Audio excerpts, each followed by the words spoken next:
Nous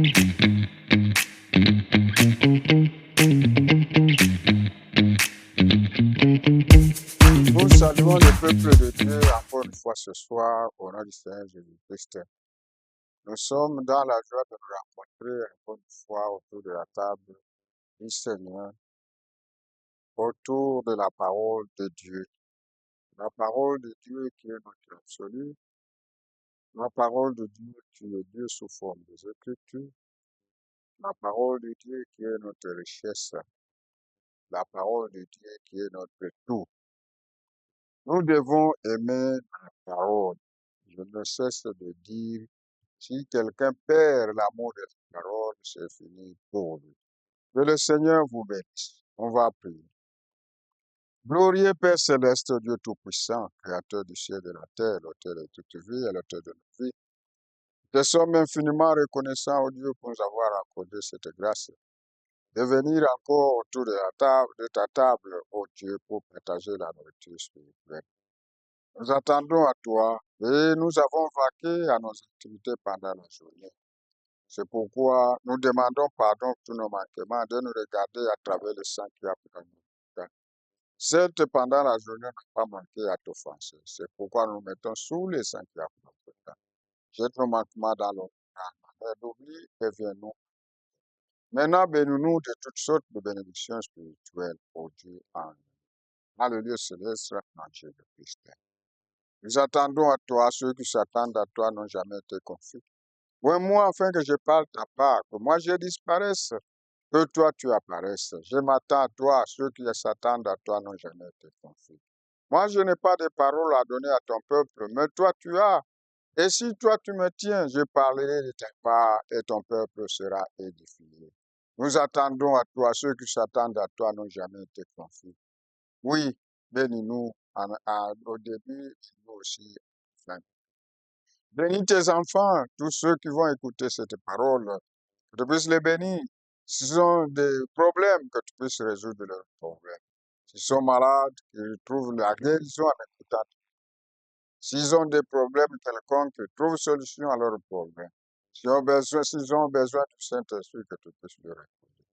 Et s'il y en a qui ont besoin du salut, que tu puisses leur accorder. Nous attendons tous. Nous attendons tes bénédictions.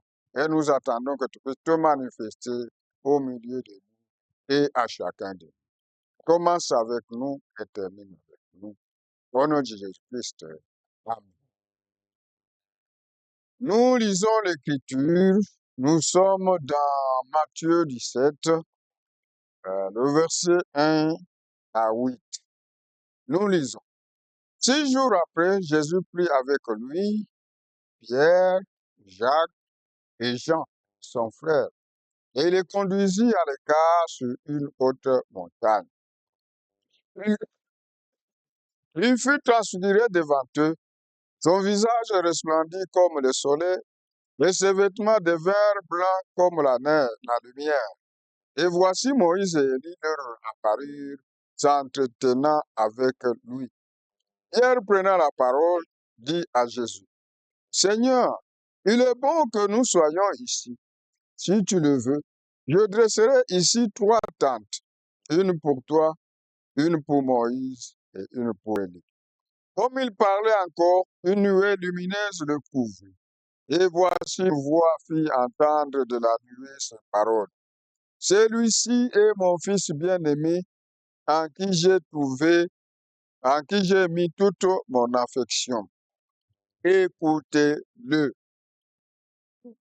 Lorsqu'ils entendirent cette voix, les disciples tombèrent sur leur face et furent saisis d'une grande frayeur.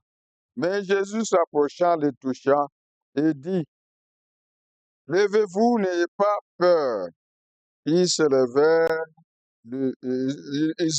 les yeux et ne virent que Jésus seul. Que le Seigneur ajoute la bénédiction à la parole de Dieu.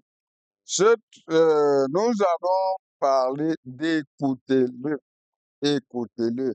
Mais en anglais, il y a 3 mots. Iye, ye, yim. Iye, ye, yim. 3 mots. Mais ici, en français, c'est écoutez-le. Nous devons écouter le Seigneur Jésus-Christ.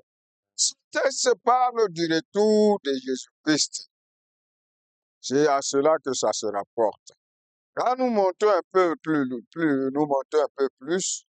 au chapitre 16, le verset 28, Jésus leur dit en vérité, quelques-uns de ceux qui sont ici ne mourront point, qui n'aient vu le Fils de l'homme venir dans son règne. Alors, 6 jours après les a pris. Voyez, ça concerne le retour du Seigneur Jésus-Christ et comment il se reviendra dans sa gloire et avec une grande lumière. Alors, en parlant de son retour, Moïse ici représente les morts qui sont décédés, les morts en Christ qui vont ressusciter pour l'enlèvement. Et Élie représente les vivants qui seront transformés et qui iront dans l'enlèvement. Maintenant, nous abordons un autre angle, c'est écoutez-les en rapport avec l'adoption. Écoutez-les, Dieu adopte ses propres enfants. Nous devons écouter. Jésus les a pris, il est parti avec eux à l'écart sur une haute montagne. Et ici, Frère Branham, il dit, j'aime rester seul. Hein, dans la brousse, dans la montagne, il part à la chasse. Et là, il se détend. Il voit Dieu dans la nature. Et il dit, ma première Bible, c'est la nature. C'est avec la nature, on voit les merveilles de Dieu. On voit Dieu agir. Oui. Alors, il parle d'un petit garçon qui vivait au bord de l'Ohio. Au bord de l'Ohio.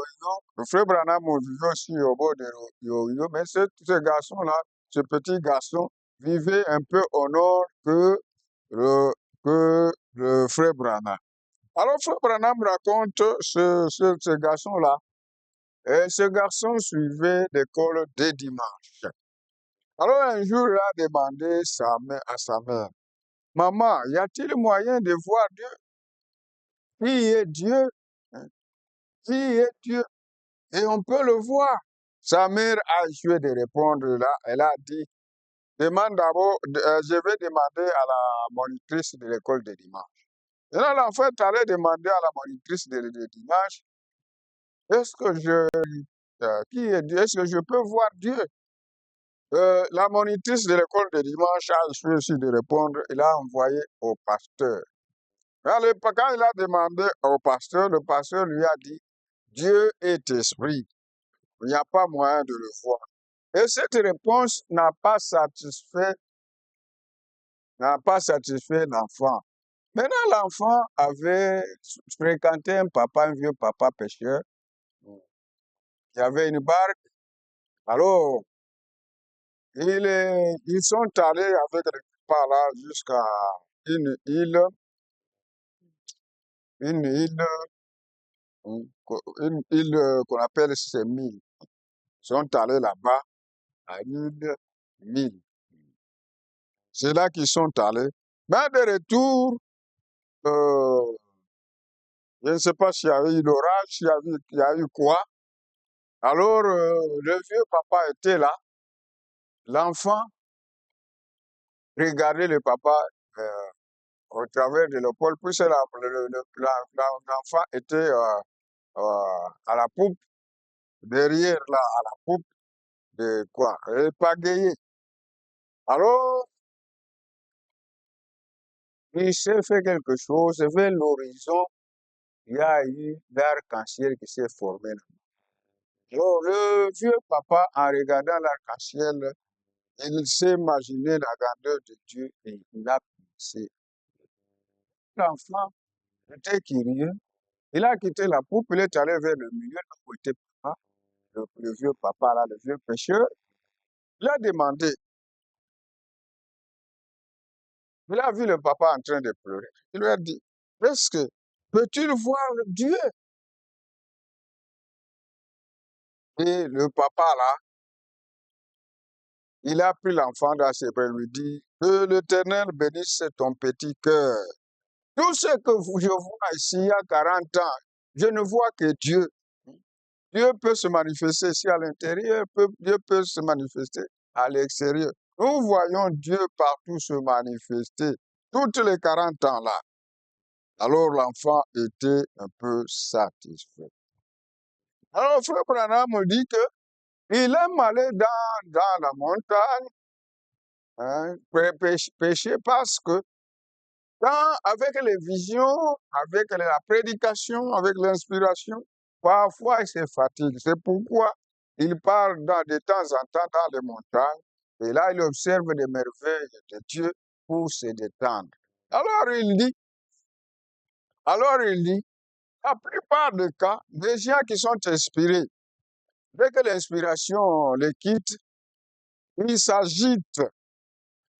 Parfois on les considère comme les fous, comme quelque chose comme ça.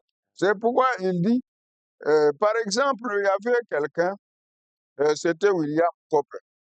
William Cowper, c'est celui qui a écrit, qui a chanté une fontaine remplie du sang tiré des veines d'Emmanuel. Alors c'était un cantique fameux. Quand il a écrit ça, quand il a chanté ça, après l'inspiration l'a quitté. Quand l'inspiration l'a quitté, il cherchait à se tuer, à se suicider, et il allait se jeter dans une rivière. Voyez. Alors il parle même de quelqu'un, Étienne Forest. Étienne Forest, c'est quelqu'un qui a chanté des, des cantiques publics aux États-Unis, des cantiques qui ont été plus connus aux États-Unis dans la période là de Frère Branham. Alors c'était Forest là, Étienne Forest, Étienne Forest ou Stéphane Forest. Alors il a chanté quand l'esprit l'a quitté de l'inspiration. Il a cherché un serviteur de Dieu, et pas un serviteur de Dieu. Il a cherché son serviteur et on a cherché une lame de rasoir et il s'est suicidé. Il dit, mais Jonas, après l'inspiration, il a prophétisé. Et il est allé à Ninive, il a prophétisé. Après la prophétie, quand Dieu a exaucé la prière des gens de Ninive, lui, ça ne l'a pas arrangé. Et il est arrivé à un temps qu'il a demandé la mort. Ouais. Il a demandé au Seigneur. Ouais. Et il dit même Élie, c'est lui qui a fait descendre le feu du ciel. Hein.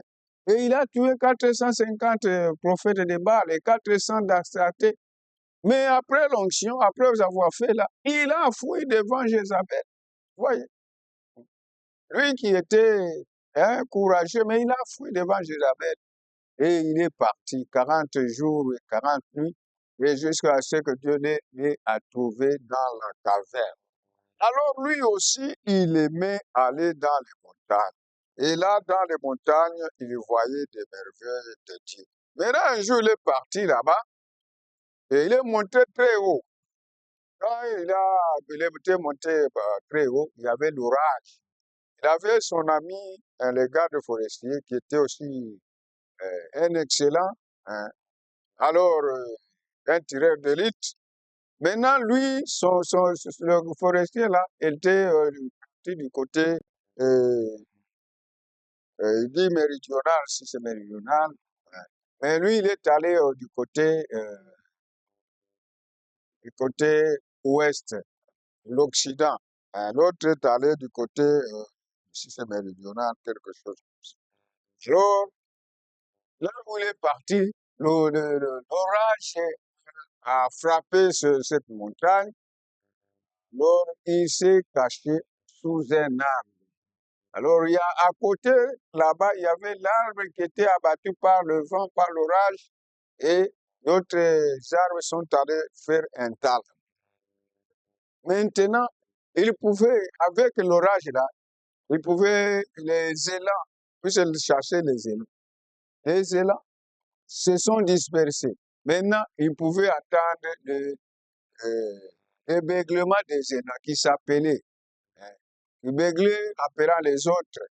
Là, ça l'a plu et il a vu Dieu dans cela. Et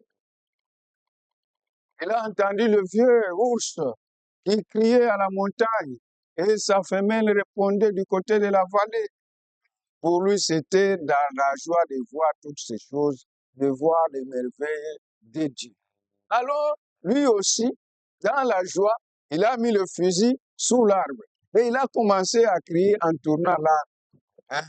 Il tournait en criant, il tournait dans la joie de voir Dieu dans la nature. Il tournait, il tournait, il tournait. Et si quelqu'un pouvait voir que non, il s'agit d'un fou. Et après, il s'est arrêté.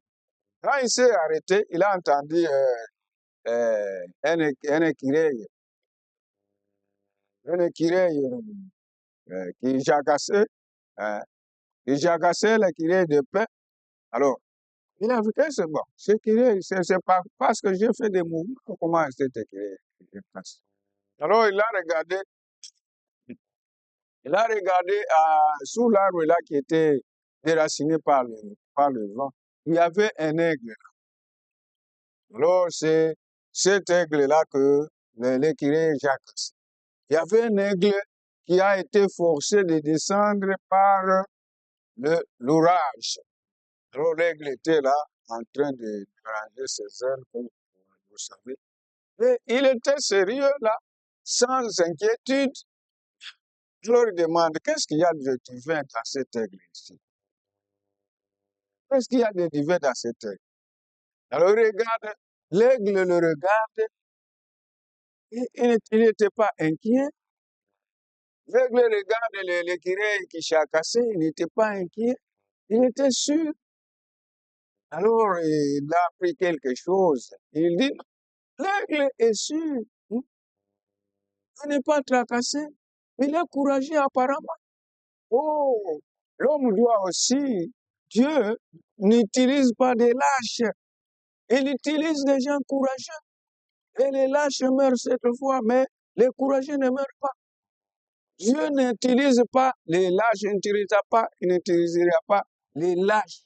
Il utilise les courageux. D'où nous devons nous tenir sur la parole de Dieu et déclarer la parole de Dieu. Parler de la parole de Dieu, peu importe les conséquences. Des gens qui sont prêts à mourir à cause de Jésus-Christ. C'est cela que Dieu utilise. Alors l'aigle était là. Il a vu l'aigle, il était calme. Maintenant, quand l'aigle, le feu Branham s'est dit, mais dès que je prends seulement l'arme ici, avant que je braque, il va seulement partir. Alors il est regardé. Et après, avec les jacasseries de l'écureuil, il a fait un bond. Quand il a fait un bond, il a tapé seulement deux fois les ailes. Ah, il était haut. Mais comme il y avait un pas le vent, il n'a plus bougé. Il bougeait seulement, hein, les ailes. Et il pouvait aller, il est monté jusqu'à être un point seulement. Ouais. Alors, il dit, nous devons aussi voler plus haut. Nous devons voler aussi plus haut. Toutes les acasseries ici, oh, il n'y a pas de miracle. Oh, c'est la télépathie. Oh, c'est cette histoire. Oh, non, nous devons voler très haut. Nous devons croire. Voyez. Nous devons voler plus haut. Et avec la foi, nous pouvons faire des merveilles. Toutes ces choses, non, il n'y a pas de miracle, il n'y a pas. Non, non, nous devons voler plus haut. Oh, c'est la télépathie. Non. Dieu agit. Dieu se manifeste de différentes façons. Dieu se manifeste avec la parole. Nous devons quitter toutes ces histoires. Ouais. Nous devons voler très haut. Alors revenons un peu à l'écriture. 6 jours après, Jésus prit la parole. 6 jours après, Jésus prit avec lui Pierre, Jacques, Jean son frère, et les conduisit à l'écart sur une haute montagne. Ici, Pierre représente la foi. Il a pris 3 personnes, 3 témoins. Nous voyons qu'il y a 3 témoins terrestres et 3 témoins célestes. Les 3 témoins terrestres, il y a Pierre, Jacques et Jean. Et les 3 témoins célestes, il y a Moïse, Élie et Jésus-Christ lui-même.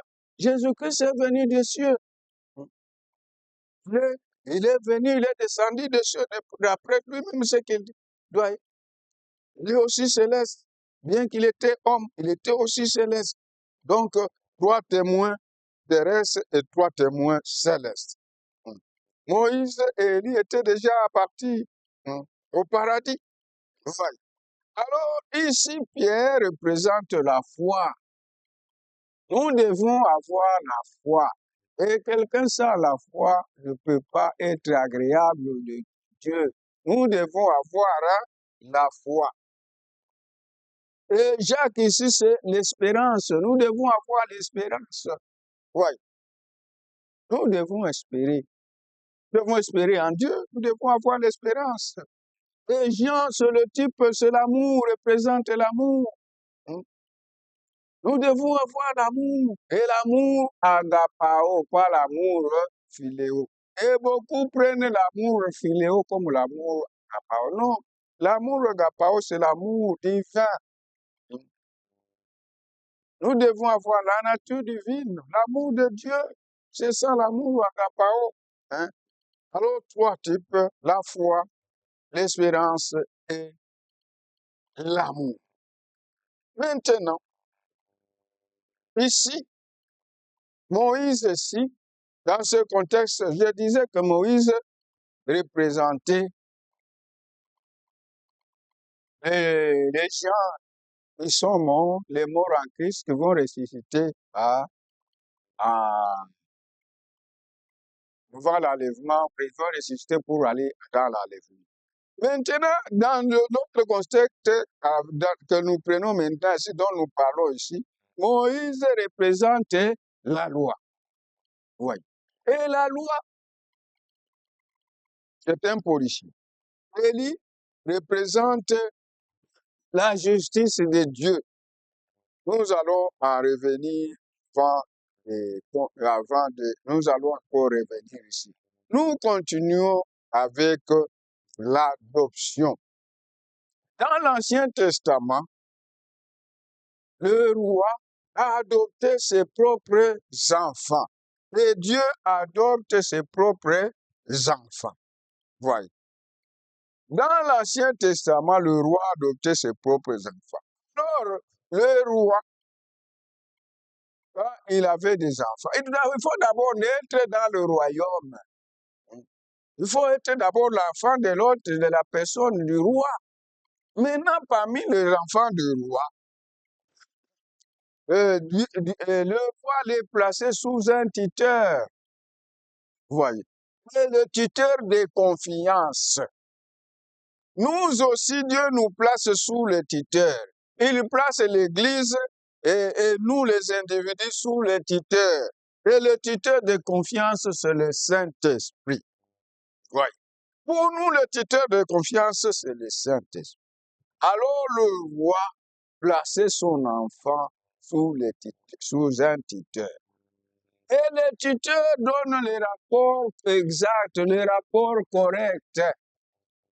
Le tuteur ne donne pas de rapports, de faux rapports. Non, il ne s'arrange pas, il n'y a pas de compromis. Ouais. Il est juste le droit. Alors, le tuteur pouvait observer l'enfant.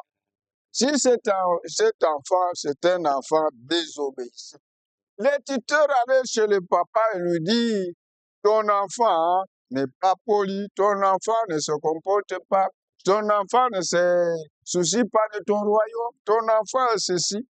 Premièrement, le tuteur, avant d'aller amener le rapport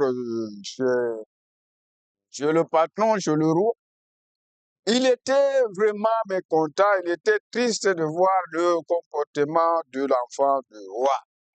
Alors, Il allait voir le roi pour lui dire, ton enfant est ceci, ton enfant est ceci. Mais le parent serait triste. Voyez, le parent serait triste, mais à cause de son comportement, il ne va pas hériter. Vous voyez. Mais c'est son fils. De la même manière, les enfants de Dieu. Les enfants de Dieu qui savent faire désobéissants, ça fait mal. Le Saint-Esprit est attristé. Quand vous voyez une femme qui s'habille mal, le Saint-Esprit est attristé. Il va amener le rapport. Même l'Église, le comportement de l'Église, les églises, comment elles se comportent. Le Saint-Esprit va donner le rapport. Ouais.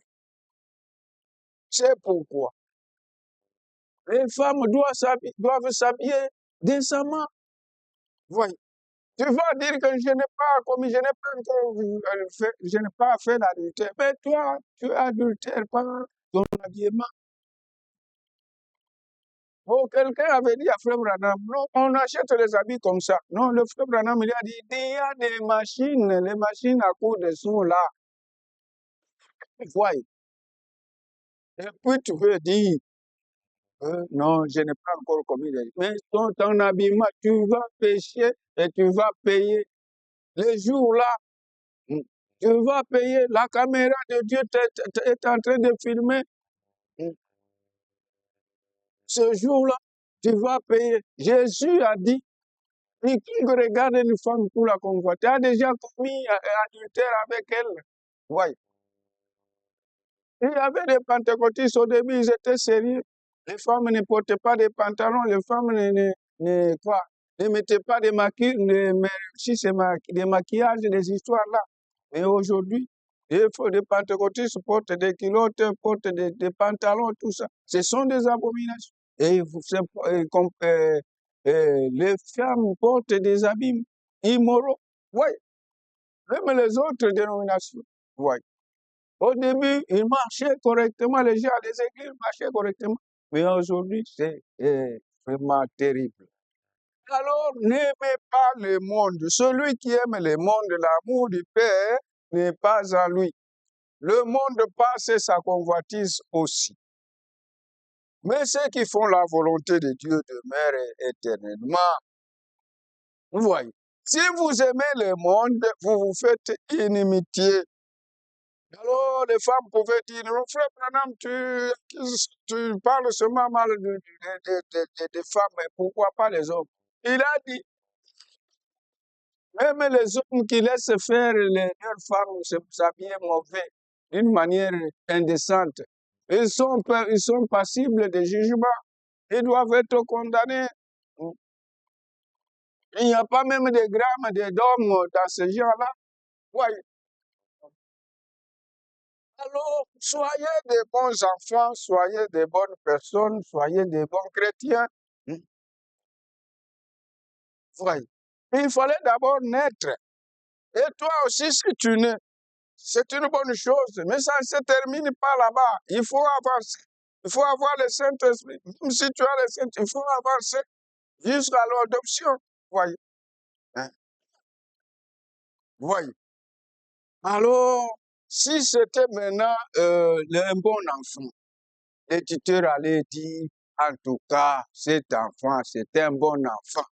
C'est toi cracher. Tout ce que toi tu fais, tout ce que toi tu aimes, l'enfant aussi fait ça. Voyez. En tout cas, tu as eu un bon enfant. Et le Saint-Esprit et le Saint-Esprit est en train d'amener les rapports de chacun de nous, le comportement de chacun de nous. Voyez.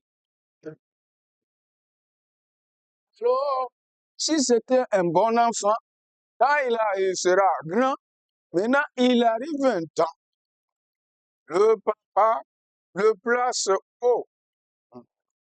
Il va le placer sur un lieu élevé et pour dire, celui-ci, c'est mon fils, écoutez-le.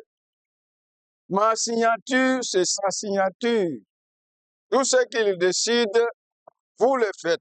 C'est ce qu'il fait. Voyez. Alors, Dieu aussi a fait de Jésus-Christ. Jésus-Christ a été obéissant. En tant qu'homme, il a été obéissant jusqu'à la mort et à la mort. Il était obéissant, il ne faisait que ce qu'il voyait de Dieu. Et Dieu était content. Voilà. Nous aussi, nous devons marcher correctement et ne pas attrister le Saint-Esprit. N'attristez pas le Saint-Esprit par lequel vous avez été scellés jusqu'au jour de la rédemption. Quand nous marchions, quand vous marchez des zigzags, vous attristez le Saint-Esprit. Oui. N'attristez pas le Saint-Esprit par lequel vous avez été scellés. Mais le Saint-Esprit amène les rapports chez Dieu. Voilà. Alors, ici, comme Jésus était un enfant obéissant, Dieu l'a élevé, parti le mettre sur la montagne. Voilà. Pour l'adopter. Et Dieu adopte ses propres enfants. Ce n'est pas comme l'adoption que nous avons ici.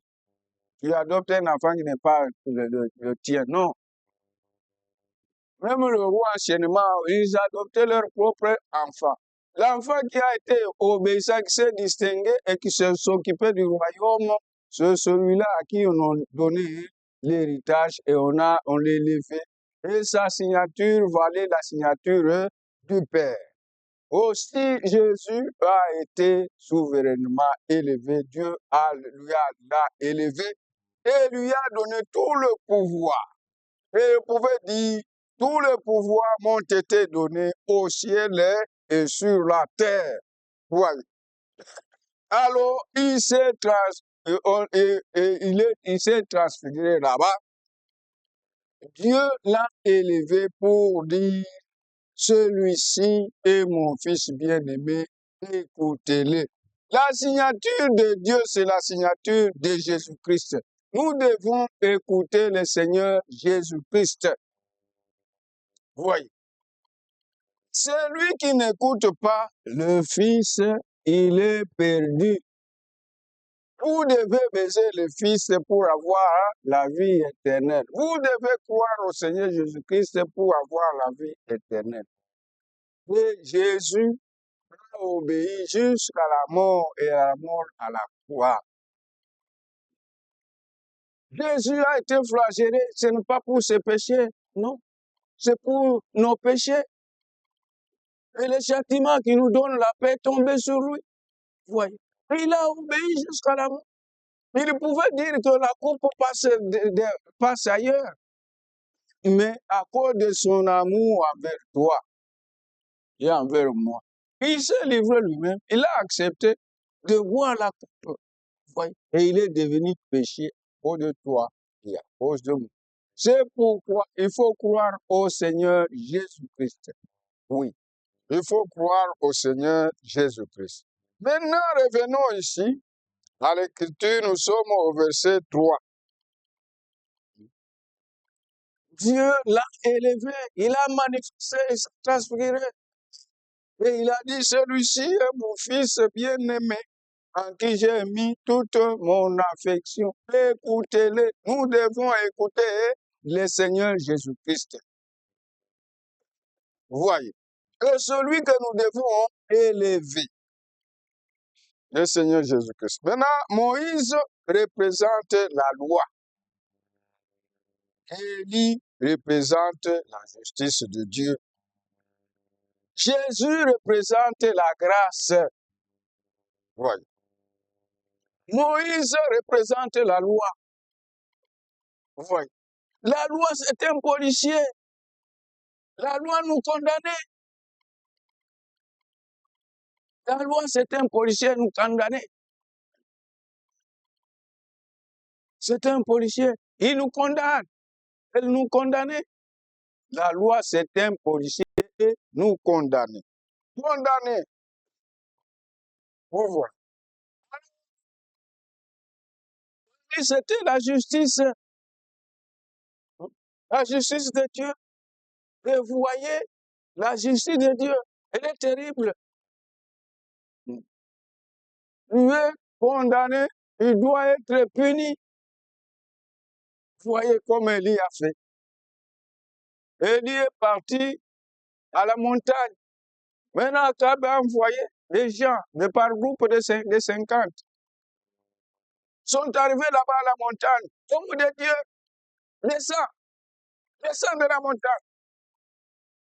Il a dit, je suis de Dieu. Si je suis homme de Dieu, que le feu descende du ciel et vous dévore. Le feu est descendu. Ils sont morts. Oui. Le roi a envoyé encore un groupe de 50. Mais la même chose s'est reproduite. La justice de Dieu. Oui. La justice de Dieu. Alors, nous n'aimerons pas rencontrer Dieu dans la loi. Nous n'aimerons pas rencontrer Dieu dans la justice. Nous aimerions rencontrer Dieu dans la grâce, dans son amour, dans sa miséricorde. J'aimerais rencontrer la miséricorde de Dieu. Oui. Dans la miséricorde de Dieu, c'est l'amour qui a produit Jésus-Christ. Et nous sommes sauvés par la grâce. Oui. La miséricorde de Dieu. Et par la miséricorde de Dieu, nous sommes sauvés. Par la grâce de Dieu, nous sommes sauvés. Oui. Alors, Moïse aussi, il représente la loi.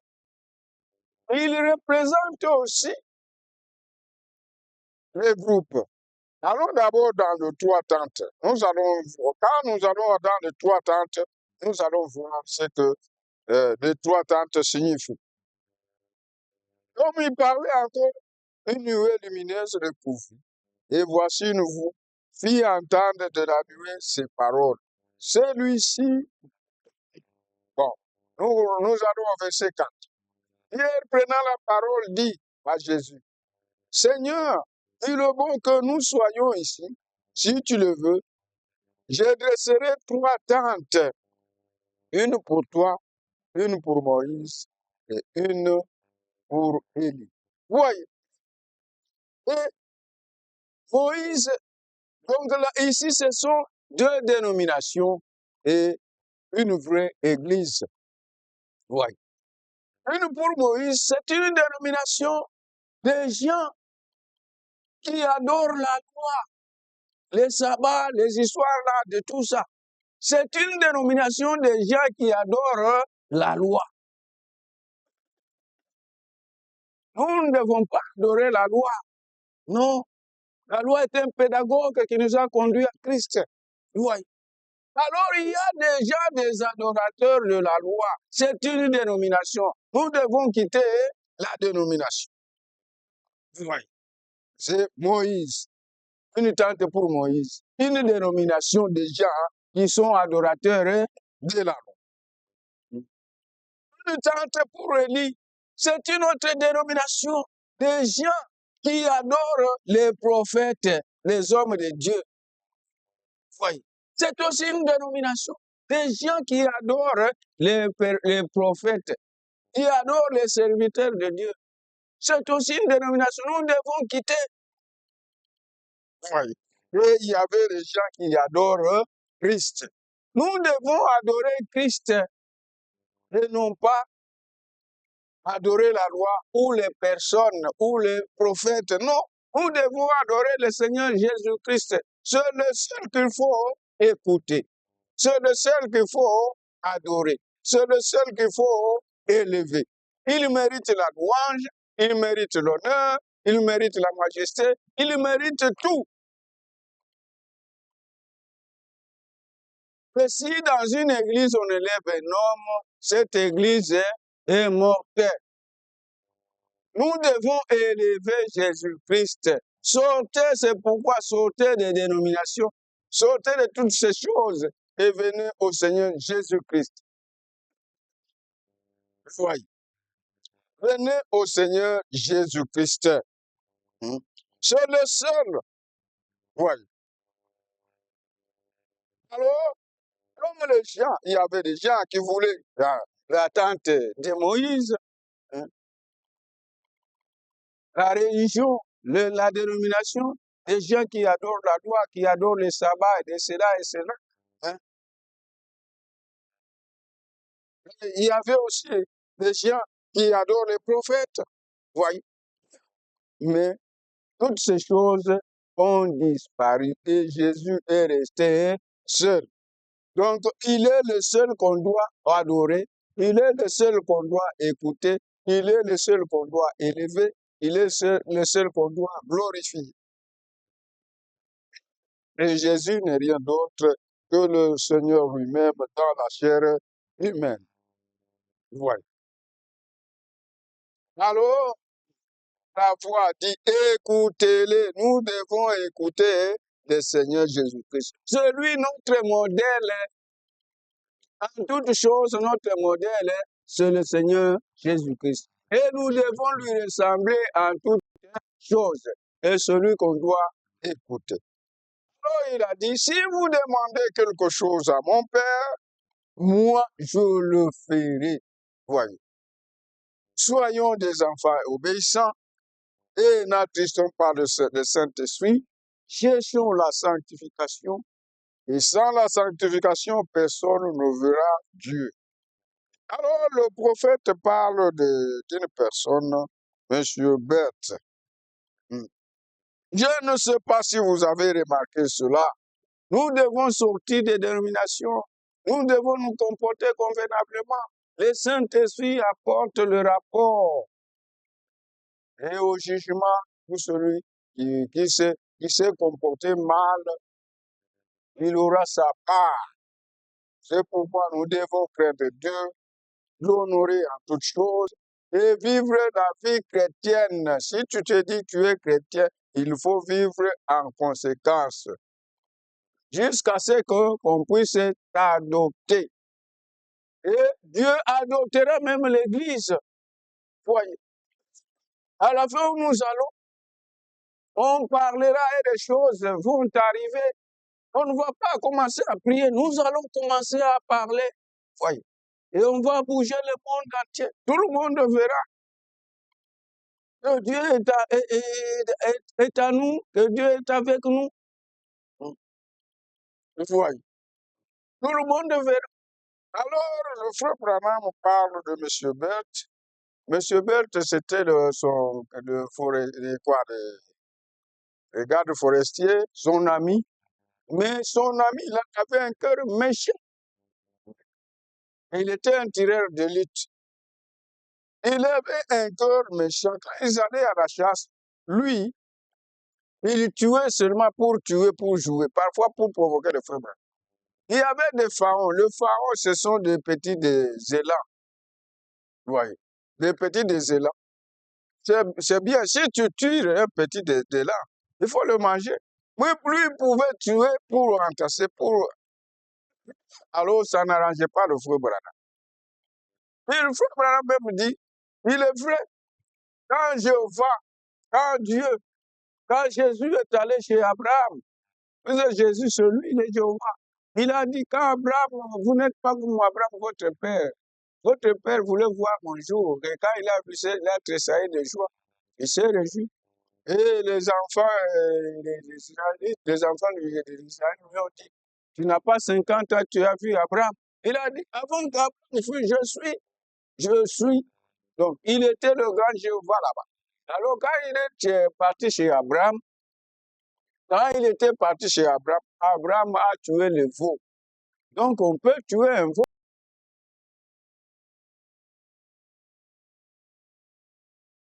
Oui, mais ce n'est pas bien. Voyez.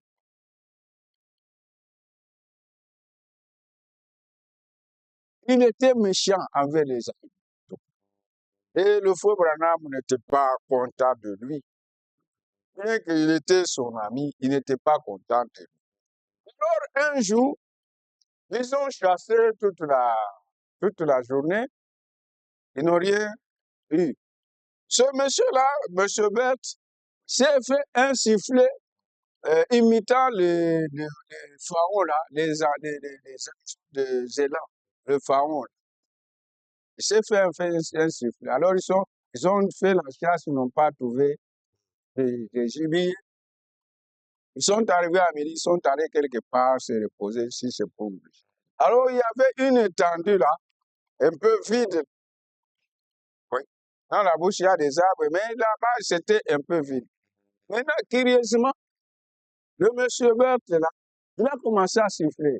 Hein, dans son sifflet, là, imitant le pharaon. Alors, une mère élan, une mère élan, une des mères.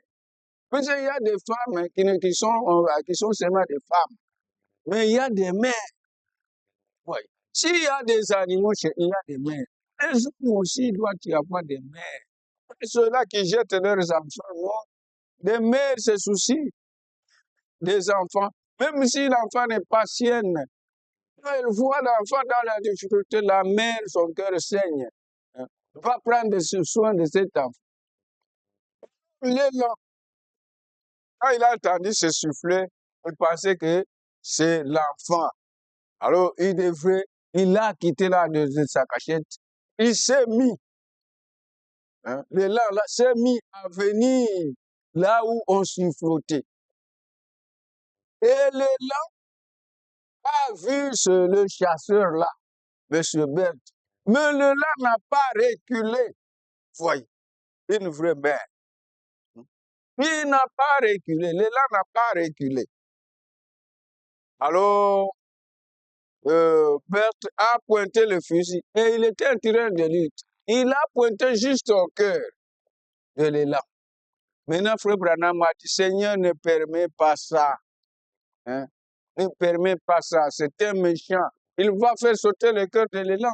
Et pourtant, le cœur de l'élan est triste. Il est en train de suivre le cri de son enfant, de l'enfant. Oui. Non, Seigneur ne permet pas ça. Alors, le monsieur Berthe voulait tirer.